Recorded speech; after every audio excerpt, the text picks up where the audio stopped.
Imagine if every day you pointed out to one of your teammates everything that they did wrong. You kept on telling them how they're messing up and how stupid they are for messing up. Over time, what do you think will happen to their mindset? Unless they have a tremendous amount of self-confidence and self-worth, naturally their mindset is going to take a downward turn. They're probably going to experience some lower levels of self-confidence. In the same way, as you continue to criticize yourself, your mindset is going to get worse. Hey there, I'm Eli Straw, mental performance coach and the founder of SuccessStartsWithin.com. In this second video in the series on self-talk, you're going to learn how negative self-talk hurts your game.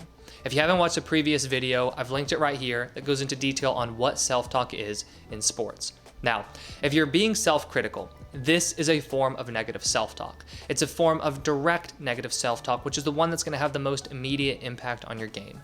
But the negative impact that it's going to have, which I'm going to discuss here in a second, is also going to happen if you're having indirect self-talk, because if you're having indirect self-talk, you're still going to experience low confidence, you're still going to experience increased anxiety, which I'm going to talk about in a second. So let's take a look at the specific negative consequences that you can expect from experiencing negative self-talk.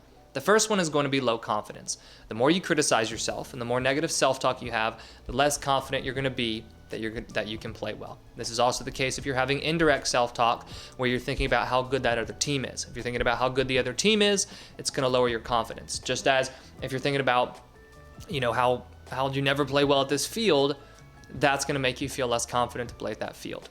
Another negative consequence is increased anxiety. When you're self-critical, it's not going to feel good. And as you associate negative emotions with making a mistake, you're going to grow anxious to perform.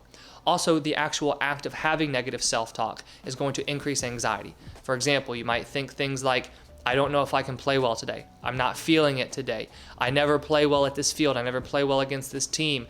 I hope I don't make a mistake and coach benches me. Those kinds of negative thoughts are going to increase your anxiety. Another consequence is the fear of failure. Now, just like with anxiety, this is caused by being afraid of how you will feel and what will happen if you make a mistake. So you play timidly due to this fear. It's also going to be increased, like anxiety is, by the negative thoughts that you have. For example, if you're thinking, I suck, I don't know if I can do this, I'm not feeling it today, those are going to lead to increased fear going into the game and going into an at-bat or before you take a shot, for example. Another consequence is a loss of joy. Now, enjoying your sport is honestly going to be an overlooked aspect of your game, especially as you get older. But having fun is a key motivating factor to training and increasing your level of play. But when you're too critical and you experience negative self-talk, you can easily lose the love for your sport. Another consequence is lack of improvement. Even though you're being critical to try and improve and a lot of times you beat yourself up because of a mistake you made, the emotional and psychological toll of constantly criticizing yourself and beating yourself up is actually going to keep you from improving as much as you could. Now, this is something that's seen a lot in perfectionist athletes where they have negative self-talk and critical self-talk over mistakes that they made. Now, this is done because they think that's going to help them improve, but if you've ever experienced this, you know that it only makes you feel worse about yourself and lowers your confidence, and it actually keeps you from making as much improvement as you could. Another consequence is poor focus.